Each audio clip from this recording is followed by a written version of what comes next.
سيدات والسادة، أهلا وسهلا بكم في موجز الرابعة من الفضائية التشادية. أقدمه لكم صحبة الزميلة استيل.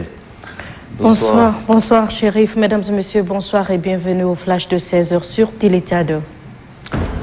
شارك مشير تشاد رئيس الجمهورية إدريس ديبي إتنو في حفل توقيع اتفاقية السلام الشامل بالسودان، وفور وصوله لقي رئيس الجمهورية استقبالا لافتا من قبل رئيس جنوب السودان سيلفا كير ليشارك إلى جانب نظرائه في توقيع اتفاقية السلام بين الحكومة الانتقالية والحركات المسلحة، والتي تقضي بتعزيز السلام والعدالة والتبادل السلمي للسلطة وتطوير قطاع البدو والرحل. وقد وقع رئيس الجمهورية بصفته الضامن للاتفاقية، وأشاد بجهود حكومتي السودان وجنوب السودان في تخطي هذه المرحلة. وصل صباح اليوم إلى البلاد وزير الدولة السعودي للشؤون الإفريقية أحمد بن عبد العزيز قطان، وذلك في إطار جولة إفريقية يتوقف فيها بجميع دول مجموعة الساحل الخمسة، حيث استقبل الوفد السعودي وزير الخارجية والتكامل الإفريقي أمين أبا صديق. وبعد ذلك توجه الوفد إلى وزارة الخارجية والتقى فيها بعدد من أعضاء الحكومة، حيث تباحث الطرفان أوجه التعاون المتبادل بين البلاد والمملكة، لا سيما دعم مختلف المشاريع التنموية. كما التقى رئيس الجمهورية المشير إدريس ديبي إتنو بالقصر الرئاسي بوزير الدولة السعودي للشؤون الإفريقية معالي الأستاذ أحمد بن عبد العزيز قطان، مبعوث خادم الحرمين الشريفين الملك سلمان ابن عبد العزيز آل سعود. وبحث اللقاء تعزيز علاقات التعاون بين جمهورية تشاد والمملكة العربية السعودية وتطورات الأحداث بدول الساحل، لأن المملكة تعتبر من الداعمين لمنظمة الساحل. كما استعرض الجانبان آفاق التعاون في مختلف المجالات التنموية والاقتصادية والمالية والتجارية بين المملكة وتشاد. انتهى الموجز، انتقل إلى الزميلة استيل. Merci Chérif. Sachez que le maréchal du Tchad Idriss Déby Itno était hier samedi 3 octobre 2020 à Djuba, dans la capitale du Soudan du Sud. Le maréchal du Tchad a pris part à la signature des accords de paix global intersoudanais. À son arrivée dans la capitale Djuba, le président de la République a reçu un accueil chaleureux de la part de son homologue Salva Kiir. Aussitôt après son arrivée, il a participé à la cérémonie de signature officielle de l'accord de paix définitif entre le gouvernement de transition soudanais et les mouvements armés affiliés au Front révolutionnaire.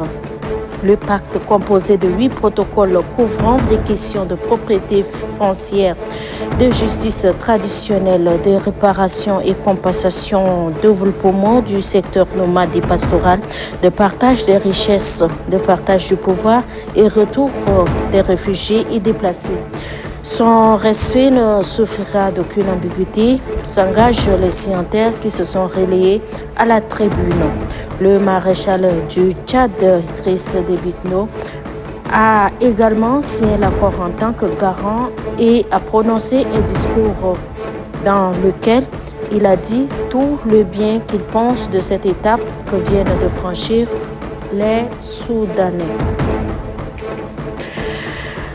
Retenez également qu'ici au Tchad, plus précisément en N'Djamena, le maréchal du Tchad Idriss Déby Itno, président de la République, chef de l'État, a accordé ce matin une audience au ministre d'État saoudien chargé des affaires africaines, Ahmad Ben Abdelaziz Katon.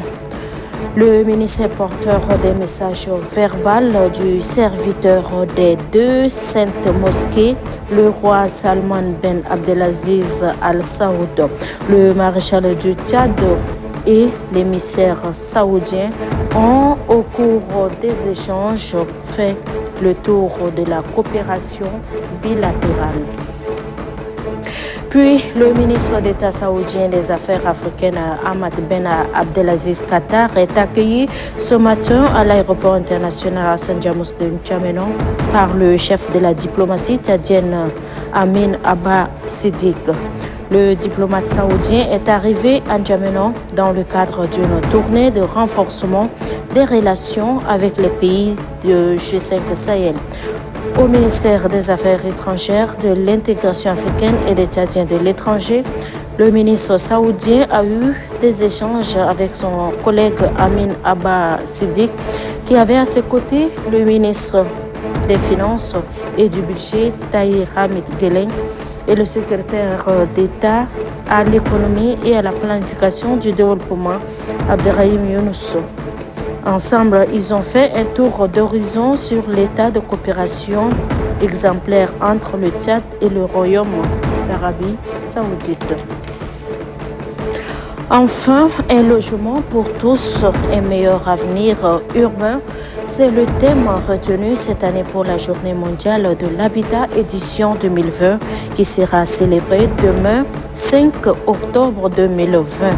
Prélude donc à cette journée, la ministre de l'Aménagement du territoire, du développement de l'habitat et de l'urbanisme a fait une déclaration justement pour lancer les activités de la dite journée.